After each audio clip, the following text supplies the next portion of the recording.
Well, good morning, friends. I am Pastor Michelle, and here is my sermon for today, April 6th. And it is the story of Mary, um, Mary of Bethany, who anoints Jesus' feet. And so let's hear this week's sermon, shall we? So this week's passage, kind of continues with the theme of prodigal, wastefully extravagant love. So last week we talked about the prodigal love that the father had in the parable of the prodigal son, the parable that Jesus gave. So this week we find Jesus not sharing a story necessarily, but he is having dinner at a friend's house. So to start with, I thought we would hear a little story about a dinner party that was happening in another part of the town. Okay, so in a hurry to get to a special dinner party, Mr. Kent, the guest speaker, arrives and sits down and realizes he forgot his false teeth. So he explained the dilemma to the woman sitting next to him. The woman said she has him covered and pulls out some false teeth. Because we all carry that with us, right? So Mr. Kent tries them on and says it's too loose. So the woman pulls out another pair of teeth, and this time the teeth were too tight. This is a whole Goldilocks situation, it feels like. So the woman pulled out a third pair, and I apologize. I'm actually marking up my sermon as I say it out loud. Okay. So she pulls out a third pair, and thankfully this pair fit perfectly. So it is a Goldilocks situation, right? So with that, Mr. Kent enjoyed his meal and he gave his speech. When the dinner was over, he walked up to the woman who helped him and asked, where's your office? Because, I am looking for a good dentist. To which the woman replies, well, I'm not a dentist. I'm an undertaker. Oh, okay. So going to another dinner party, one that doesn't involve putting false teeth in your mouth, especially other people's. Excuse me. Let's turn our attention to the party that's happening at Mary and Martha and Lazarus's house. Jesus is there. And so I want to start out by sharing what Catherine Matthews, who's a writer for the UCC, used to write the weekly devotions or weekly commentaries on the lectionary. But she says this anointing at Bethany, the home of Lazarus, isn't just a nice little story in the middle of John's gospel. It's set at the turning point of that gospel. Jesus has now turned his face toward Jerusalem. His raising of Lazarus from the dead has set into motion the wheels of machinery that will kill him in just a few days. The high priests and the Pharisees hear the reports that this Jesus has really outdone himself this time, not just curing a leper, but bringing back to life a man who had been in the tomb for several days. When the word spreads that Jesus has brought his friend back from the dead, the religious leaders panic, and they seek to put a stop to all of this.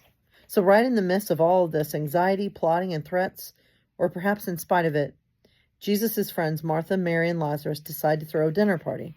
And who can blame them for wanting to have a party? Lazarus wasn't sort of dead or metaphorically dead like the prodigal son. He was dead. Dead long enough to cause a stench. So the family of Lazarus gathers to honor and try to thank Jesus and to celebrate the restoration of their loved one. Can you just imagine the conversation between them? Between Jesus and Lazarus, one so lately returned from the tomb and the other on his way. End quote. So as the story goes, Lazarus and Jesus and perhaps others, they're all having this conversation. In the midst of it, Mary brings out a pound of pure nard. Nard is just a fun word to say. And what Mary does next, and nard is just another word for perfume. And so what Mary does next is shocking for so many reasons. She proceeds to pour out this costly perfume all over Jesus's feet. Now, I was just curious.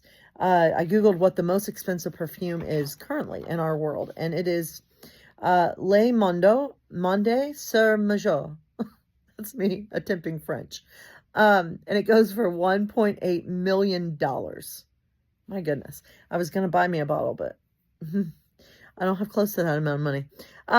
Maybe they take payment plans. So I want us to imagine the scene playing out because Mary walks over to Jesus holding this incredibly expensive perfume.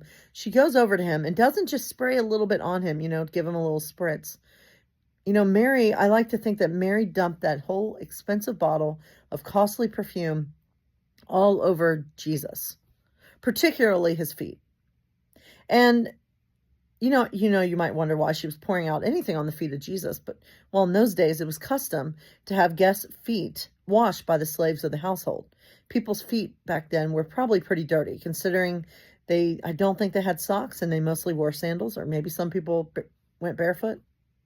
So, Mary's actions takes this common action to a whole new level of washing feet. And Mary was one of the hosts for the dinner party. This whole story is playing out exactly like the other story that involves Mary and Martha, where Mary's the one sitting at Jesus' feet and Martha's the one busy in the kitchen. Because it's pretty much happening just like that again in this story. But Mary was one of the hosts. Yet she was the one choosing to perform the action herself, because it would be the slave of the household that would do this act. But also, there's so many different things happening in this passage. A woman wasn't supposed to touch a man except her husband and children, and even then it was supposed to be done in private. But here we have Jesus touching. But here, I miswrote that in my rough draft. It says here we have Jesus touching Jesus and washing his feet. No, here we have Mary touching Jesus and washing his feet. And not only that, she pours out the perfume and she wipes Jesus's feet with her hair. And this was something that would have been very scandalous, because Jewish women didn't let their hair down in public.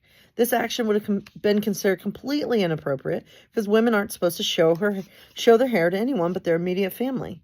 So here we have Mary breaking all the societal rules. Here we have Mary shattering some glass ceilings, and in the process showing others what love looks like as it is lived out. And one more rule that Mary broke, of course, was that the perfume was not used to clean the feet, especially. So in that moment, I'm not going to use that line, but in that moment, yes, she uses this expensive perfume and wastes the whole bottle, which would have, wastefully extravagant, just like the prodigal. That word prodigal means wastefully extravagant. So here we have Mary being prodigal with her love. Because in this moment, Mary was not just washing Jesus's feet. She was anointing him, anointing. And Jesus interprets Mary's action, I think, as anticipatory of his death and burial. As commentators point out, there's a reason Mary chose to anoint Jesus's feet and not his head. Anointing of the head was often done for installation of a new priest or even a king. Anointing for the feet was often something done for those facing death. So perhaps Mary knew what laid ahead for Jesus. And it's believed that Mary, Martha, and Lazarus were also a household of elites. And because of that, she probably had some connections in Jerusalem. So maybe she would be aware of the plans underway to have Jesus arrested and crucified. And crucifixion was a form of death that didn't always allow for a proper burial with proper anointing. Often the bodies of the crucified were left on the cross for scavenging birds and animals to eat the flesh, with the remains later thrown into a pit. And so you can have that, we have that in mind as we hear the words of Jesus when he silences Judas by telling Judas to leave Mary alone. Mary brought the perfume for the day of his burial. That's what Jesus, I think, was possibly saying in that moment. And I love, as we read this, Judas, of course, is appalled that Mary would waste so much perfume. Mary could have sold the perfume and given the money to the poor, which is true. But Jesus wanted Judas and everyone present to remember that the time was now for Mary to pour out her love on Jesus, because there'll be other opportunities to give to the poor. But Jesus won't always be with them. The time was now for this act of extravagant and wasteful love.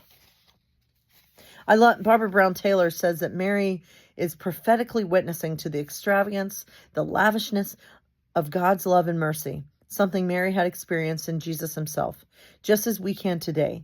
Just as Jesus began his ministry with an extravagance of excellent wine at the wedding feast in Cana, so his ministry comes to a close here in the extravagance of expensive ointment, a passionate display of love and caring that even Mary, who offers it, doesn't fully understand. At the end of the day, one of the most important things to remember in this story is that Mary doesn't hold anything back. She gives all that she has to show her love and gratitude to Jesus. And yes, some saw it as being wasteful, but when it comes to love, can we ever give too much? Can we ever really waste love? End quote. And that's a question to think about. Can we ever actually waste love? You know, I think of all this extravagance and being wasteful, and I think of the movie Babette's Feast. So this is a movie, if you're not familiar with this movie, this film takes place in a 19th century Danish village where two sisters lead a very rigid life that's centered around their father, the local minister, and their church. So both have opportunities to leave the village. One could have married a young army officer and the other a French opera singer. Their father objected in each case, and they spent their lives caring for him. Time passes and their father has died, and the sisters are still living in the village, leading a very rigid life. Their lives are interrupted when they decide to take in a French refugee by the name of Babette, who agrees to work as their servant. The sister can't afford to pay her, but Babette offers to work for free, and she winds up working for the sisters for 14 years. Babette's only link to her former life is a lottery ticket that a friend in Paris renews for her every year. So one day, she receives news that she actually won the lottery, and she won 10,000 francs, which some would estimate to be equivalent to about $60,000 US, which is a lot of money. So after winning the lottery, Babette wants to repay the sisters for their kindness and offers to cook a French meal for them and their friends on the 10th anniversary of their father's death. So the sisters accept both Babette's meal and her offer to pay for the real French dinner. And so Babette has her nephew go to Paris to gather all the supplies and ingredients. And then the movie shows her preparing all the food, and I don't think I would have eaten any of it. At one point, there was a dead turtle that was going to be cooked for turtle soup. And there was a cow's head as well. Very elegant food choices. I looked up the menu to see what all she served, and honestly, I can't even pronounce most of the foods that she served. And my rule for food is that if I can't pronounce the name, probably not going to eat it. Anyway, regardless of my picky palate, this meal that she was preparing to serve was a meal of extravagance because she used the lottery money that she won to pay for this meal. After the meal and after everyone's on their way home, the sisters ask Babette if she'll be returning to Paris. And the sisters are shocked when they find out she's not going to go anywhere because she spent all her money, all her earnings on this one extravagant meal. The amazing thing is that Babette is not even upset. She's a lot like Mary. Babette gave all that she had to show love and gratitude toward the sisters and the rest of the community who took her in years ago. For Babette, she didn't consider this a waste at all because for her, this was her way of pouring out love onto those sisters and to the community who took her in and gave her a safe place to live all these years. You know, it's hard for us to even comprehend, right? Spending $60,000 on one meal, or particularly to even host a dinner party. On the outside looking in, it does seem like both Mary and Babette were women who were wasteful with what they had, but wasteful in a good way. Mary had this expensive perfume that, yes, she could have sold and given the money to the poor. Babette had won the lottery, and she could have gone home to Paris with that money, or maybe even bought a new car, who knows. But laying all judgments aside, both these women were performing extravagant acts of love. And yes, they may have wasted some money. Maybe that's not even up to us to decide. But most importantly, they were wasting love in a good way, loving more than necessary. And doing that is never a bad thing because love is the best thing we do. And you know, as humans, we do tend to be wasteful, right? We're wasteful with the wrong kind of things. We waste food. In fact, you know, and this was, the stats may be a little different now, but close to a third of the world's food production, is wasted each year, accounting for 1.3 billion tons and nearly $990 billion. It's a lot of waste. You know, we waste money. I know that I am guilty of that. here's my confession, I'm still one of Amazon's favorite customers. We waste time. I mean, we could go on about the ways that we as humans waste valuable things. So yeah, we tend to be wasteful, and wasteful with the wrong things, right? But I wonder, what would it be like if we decided to be more wasteful with love? To not be so wasteful with what's in our pockets or in our wallets, but to be wasteful with what's in our hearts. I think we could benefit from being a little more extravagant, a little more prodigal with our love. I believe Mary and Babette offer up great examples of what extravagant prodigal love looks like as it is being lived out. They both give all that they had in order to show love and gratitude. They were both so full of love that the love literally just poured out of them. They both poured love out in an extravagant way. Mary with her expensive perfume, and Babette with her expensive French meal. And oh man, we look around at our world and it does seem to feel sometimes like love is losing out. But I tell you, love is still winning. Love is, at the end of the day, I think, going to do a sucker punch to hate. I think of the protests yesterday as I was watching the news, or looking at the news this morning, and I saw all the pictures of all the people out there protesting. And that, my friends, is what it looks like to put love in action. Just showing up is a big part of showing, of pouring out love. Love is something that is, that's what we're called to do. Continue to be wasteful. Continue to be wasteful with our love. Because love is something that is worth wasting. Because is it ever really actually wasted? Is that even the right word? Love is meant to be spread everywhere that we can. And so let's remember that. Let's remember to spread as much love as we possibly can in these days ahead. Because, friends, that is what the world desperately needs now, more than anything. So may you all know that you're loved and you're cherished for exactly who you are.